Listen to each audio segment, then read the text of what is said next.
Thanks very much, everyone. And I'm joined by David Gandler, who is the CEO and co-founder of Fubo TV. Please sit down, David. Great to have you. Now, there is a lot to cover today, David. That's happening with you, and indeed what's happening across our industry. So let's jump straight into it. Firstly, you had your recent earnings call, which was a chance for you to talk about the numbers for the previous financial year.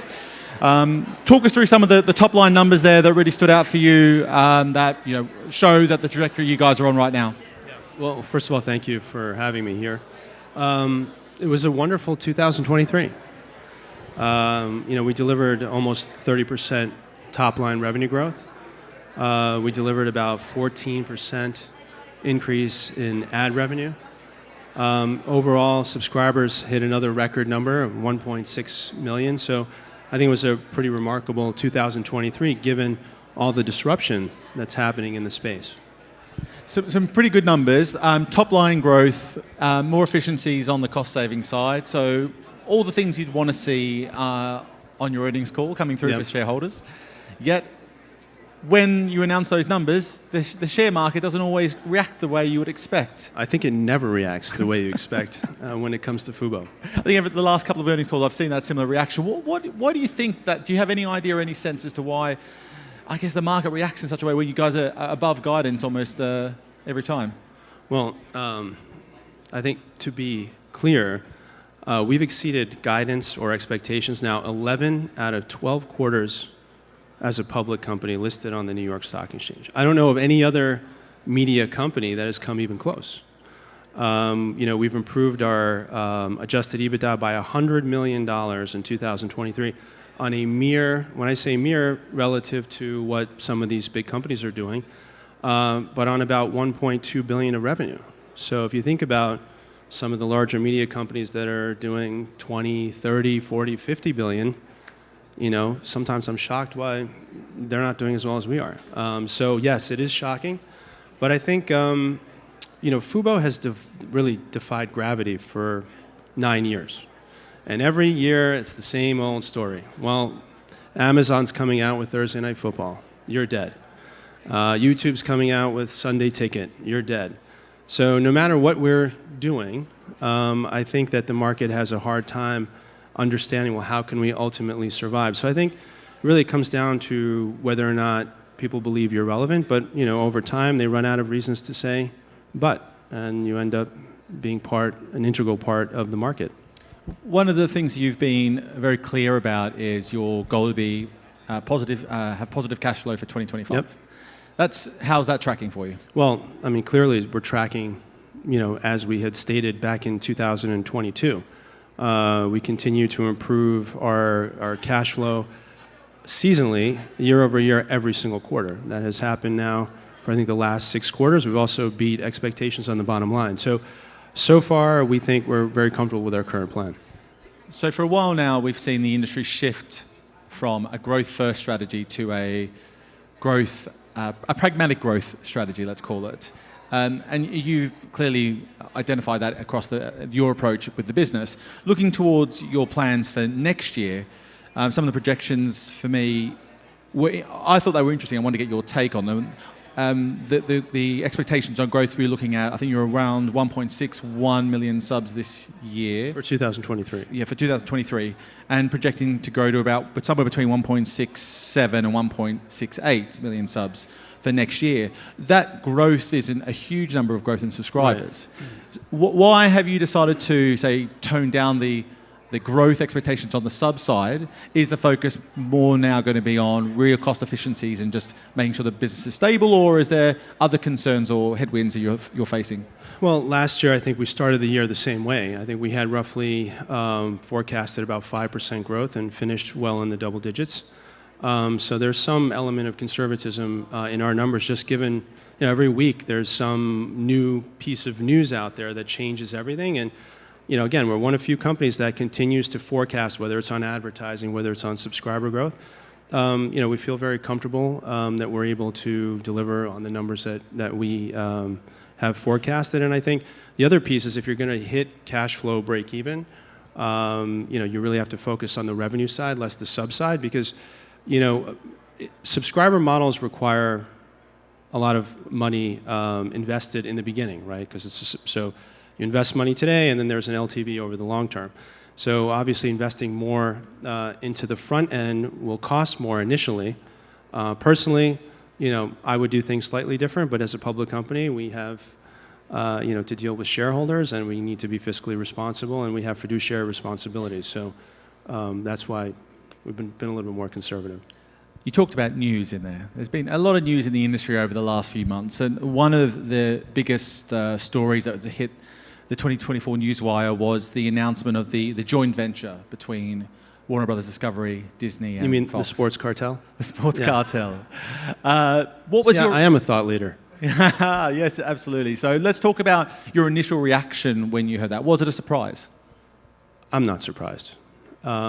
This is just the latest example of a pattern of bad behavior that we've seen since we launched the business.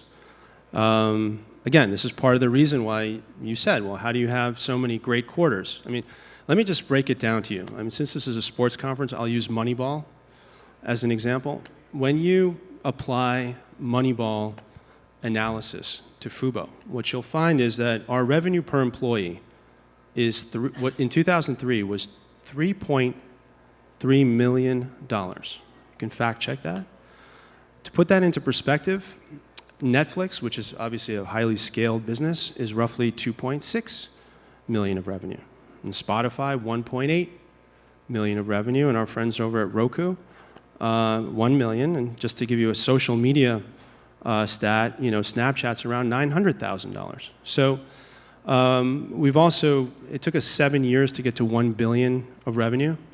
It took Netflix 10 years to get to 1 billion of revenue. It took Spotify 7 years as well. So everything we're doing very well. So the question is, if you're so effective and so efficient, and you have 11 straight quarters or 11 out of 12 quarters of exceeding expectations, and you've had the foresight in terms of feature sets like multi-view, and really focusing on sports as a way to really build your base, then you tell me, what's the problem? What can it be?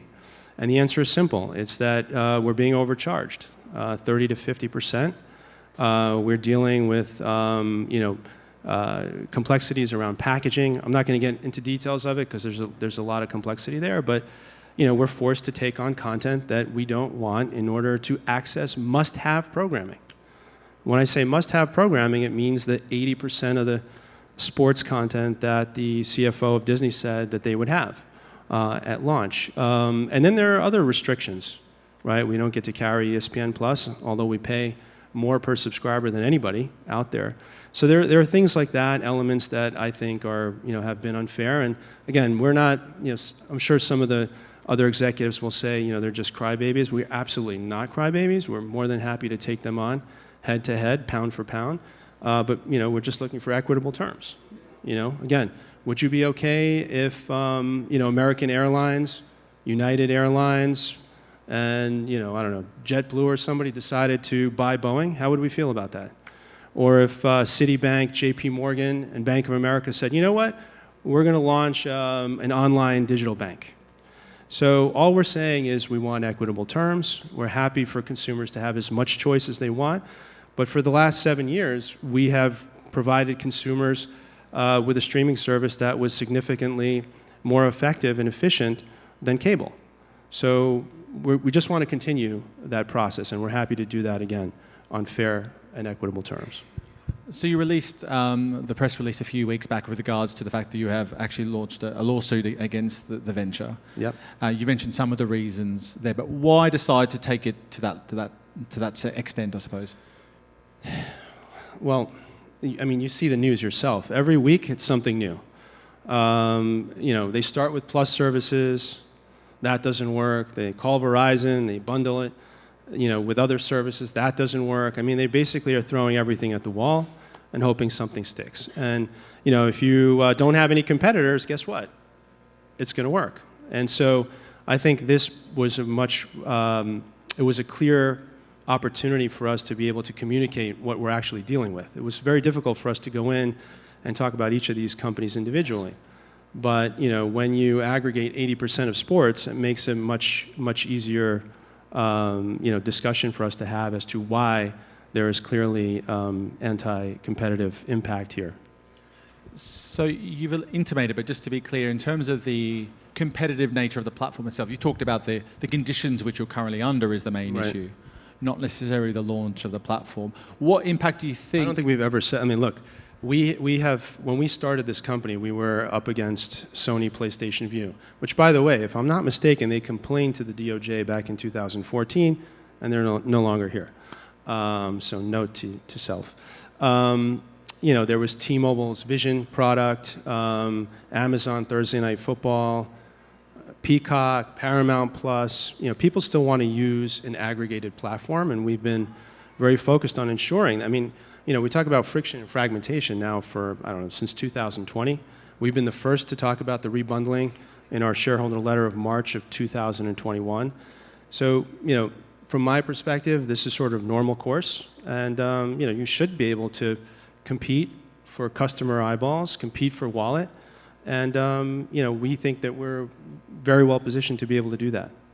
Obviously, it's only days with regards to what that platform will actually be, of the core focus of what networks and coverage will be on there is being covered. You obviously talk about the breadth of sports rights on the platform, and you call yourself the sports first platform. So how competitive really do you think that platform itself will be with what you're offering at the moment? Or do you think there's enough complementary nature that someone would subscribe to both? Well, this is part of our claim, right? The reason why we're so bothered by this, and I'm surprised everyone here, well, I'm not surprised because I think I'll never get a job in media again after this. But the problem here really is the consumer side of it. How many people have at least 4 or 5 services to get, the same experience you had 6 or 7 years ago? So it's gotten much more expensive, right? You can't find anything. And you find yourself, I don't want to use any company examples here because I know that'll be used against me at some point. But, the reality is, they put one game on their service, push you into a quarterly or an annual plan, and now you end up paying for the same content sometimes twice, sometimes 3 times or more. And so when you sort of aggregate all of that cost, consumers are spending probably around $10 billion or so in excess fees to get the same content. It's immoral. It's not fair. And we have an obligation to stand up for customers. One of the quotes that's come out of the leadership group there has been the fact that I think it was Lachlan Murdoch who said it, that he believes they can get to 5 million subscribers in 5 years. What's your view on how achievable that is given your experiences so far? Well, when there's a lawsuit, you got to be careful what you say, so you don't want to make it sound too good to be true. So, I would take it with a grain of salt. But, again, there's so many examples. Look at Hulu SVOD, right? We all know the Hulu product. There has never been a competitor. That product is launched in 2008. Nobody has been able to build a service that can compete with it directly. You might be thinking Netflix or something else, but Netflix is 10 years older than Hulu. So, my view is that what will happen is they'll probably start with 3 and then use the same playbook and get to 4 and then 5.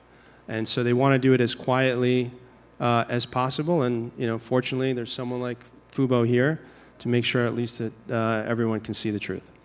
To look across the industry more widely, you talked about aggregation, and there's been a lot of activity on different types of partnerships and distribution deals happening. We're also seeing people like YouTube and indeed Amazon become much more of an aggregator than a single destination and bringing a lot of different partnerships in place. How do you see those types of platforms and those types of approaches? Are they in a similar sphere to what the joint venture approach is, or is that, in your view, a different ballgame? Yeah, so we always get that question, or like, how similar are we to these other, platforms? I would say, look, we're not an app store. We never claimed to be an app store. We wanted to create a unified experience where, people can get all their favorite content in a very personalized way. I've been talking about this for many years now. And so, the way I look at it is very simple. If you went in through like an Amazon interface, and let's say you were a big Cristiano Ronaldo fan, making this up, only because the rights have been so divided. So today he plays in the Saudi League, which is on Fox, right? He may still play for Portugal, and that might be Champions League, right? Or sorry, that might be the Euro Cup. And so you have athletes that you might want to follow that are playing in different teams or different events, or have, maybe they have, they're speaking on different networks.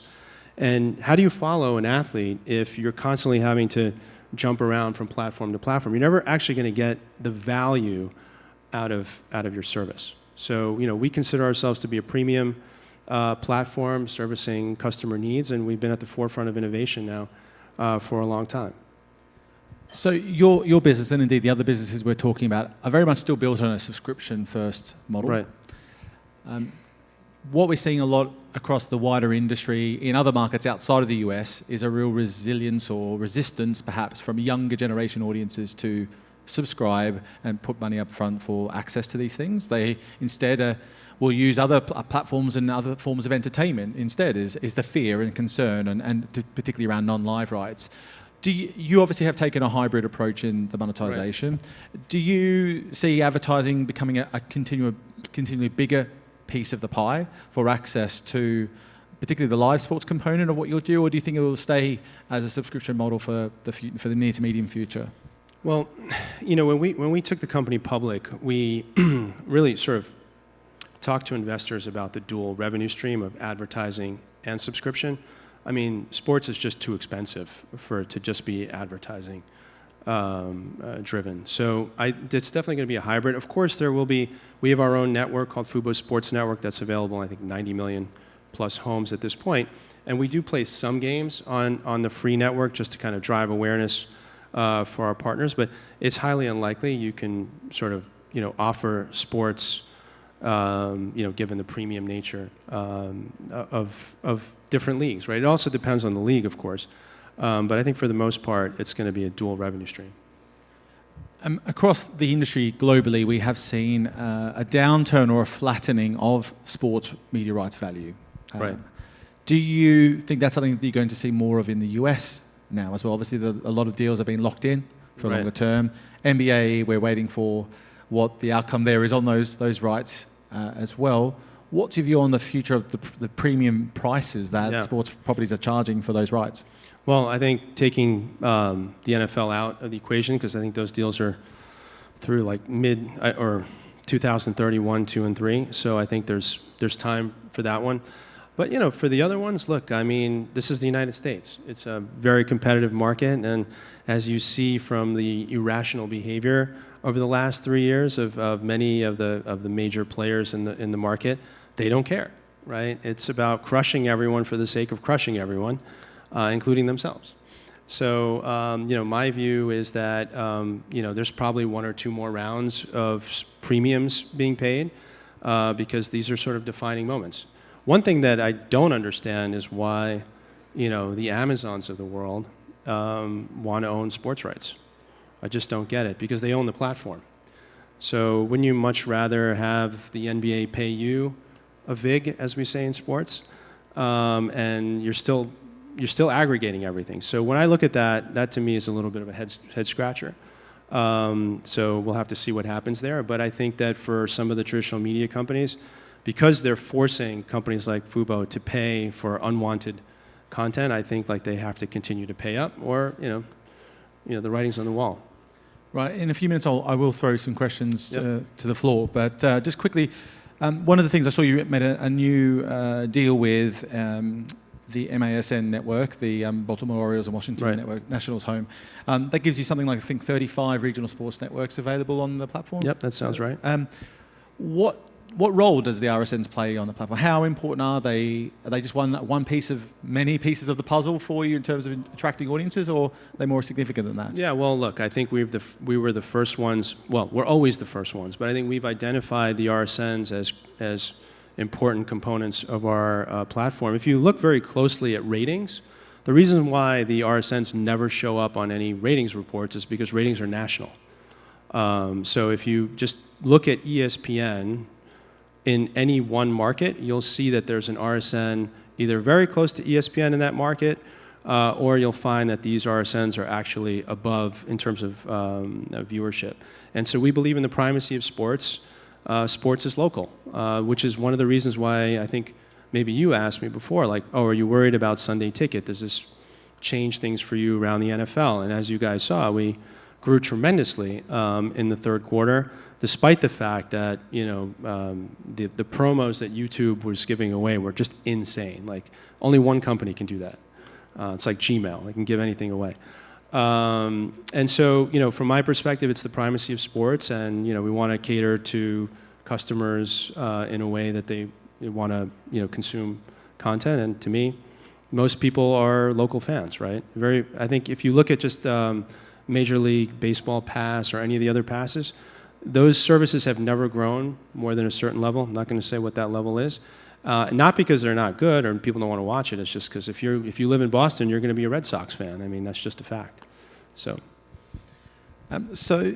the value of sports we've talked a little about. You don't see that really changing. You also have, I'm not sure how publicized it is, your international business as well, how much coverage it gets over in the US. But just talk about how that's tracking. You guys made an investment in Molotov, the French streaming platform out there. Yeah, well, I always go back to, we probably have the best management team. Again, I go back to Moneyball. You don't have to take my word for it. Do your own research. But we took over Molotov, which is a French streaming platform, number 2 to Canal+, for a couple of reasons. One is we wanted to understand how international works. We wanted to acquire a solid engineering team. It was a very similar product, less sports-oriented, but very similar, linear. It's the aggregation of linear networks. And so, we took it over. I think they were doing about $7 million of revenue. 2023, $31 million of revenue. Gross margins went from, just call it almost zero, to north of 35%, all in 24 months, with no marketing budget. And we've been able to drive subs from about, I think it was 80,000 to over 400,000, and we have over 1.2 million monthly active users. So what that allows us to do is, one, we've learned how to manage that, right? And number 2 is we're finishing up our unified platform, which allows us to do some really amazing things. It allows us to add freemium onto the platform. We've rebuilt our whole subscription platform. So, obviously in all these markets, there's different ways that people pay for content. So we want to make sure that we have the APIs necessary, or be able to accept the APIs that are out there to be able to really deliver these products very quickly. And the number of edge cases is reduced with every entry into every market. So again, we're very, we have a long-term view, and our plan is to make sure all the technology is ready. Obviously, just want to be clear, we're not doing anything internationally at the moment, but we're gearing up for that at some point in time, post our free cash flow in 25, because we do think that there's a whole world out there that we can create a great product for. And I think what's also interesting, particularly in Europe, is that the antitrust regulation is pretty damn strong. So it gives us a nice way in which that we can sort of enter markets and not have to worry about, as I said, some of the bad behavior that we're dealing with in the United States. Before I look around the room for the questions, quick question on Molotov then, in terms of specifically around sports. Do you see a move into the live sports in right side in a market like France, which is not particularly buoyant at the moment from a cost perspective around those premium rights? Yeah, well, of course, that's the plan. Right now, the brand is Molotov by Fubo. As we start to move into sports, we're having some conversations. We have the World Cup, we have a few other events on the platform, but we'll look to sort of expand on that over time. But of course, we want to do it in a way that's fiscally responsible. Right. Any questions from the audience? If I can see you put your hand up, then I will.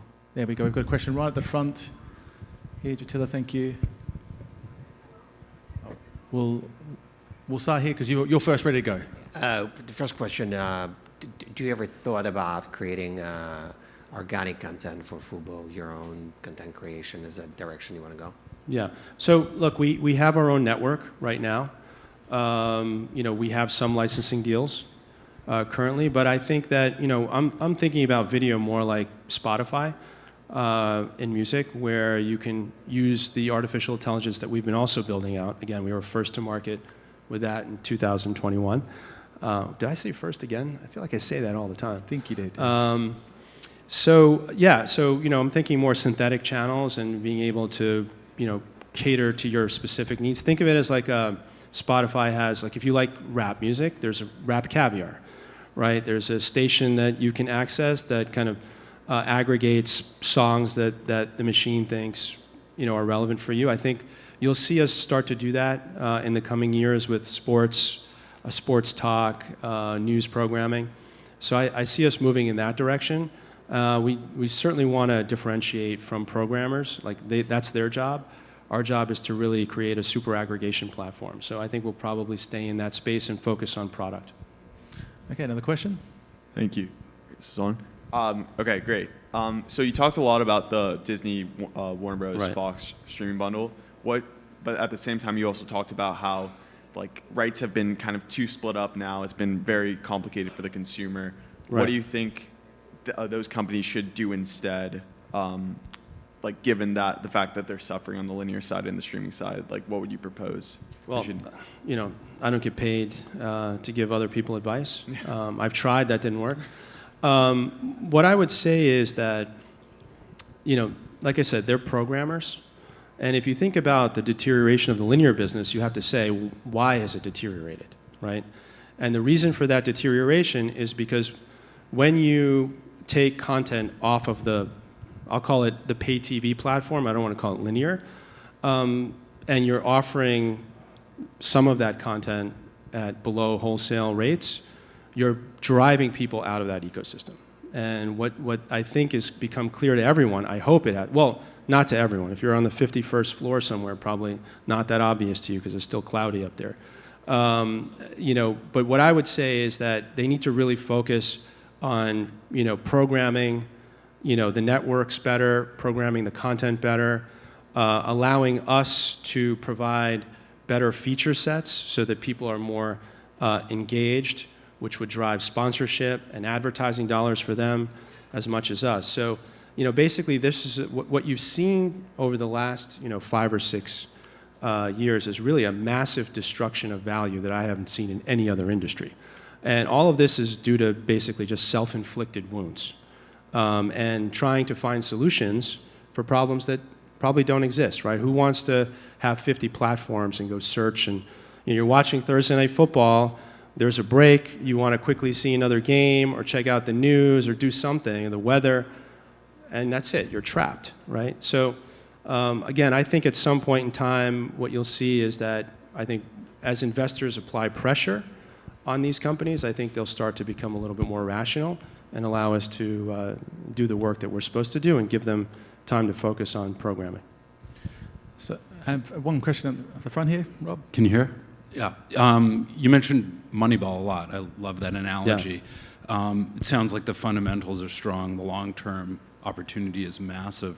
Why do you think Wall Street's missing this, and what do you think that you guys need to do to get them to care more and kind of fully value the company? Yeah, good question. Look, when I say Moneyball, I mean not only the stats that I provided today, but if you think about it, we are probably the most expensive product in the market.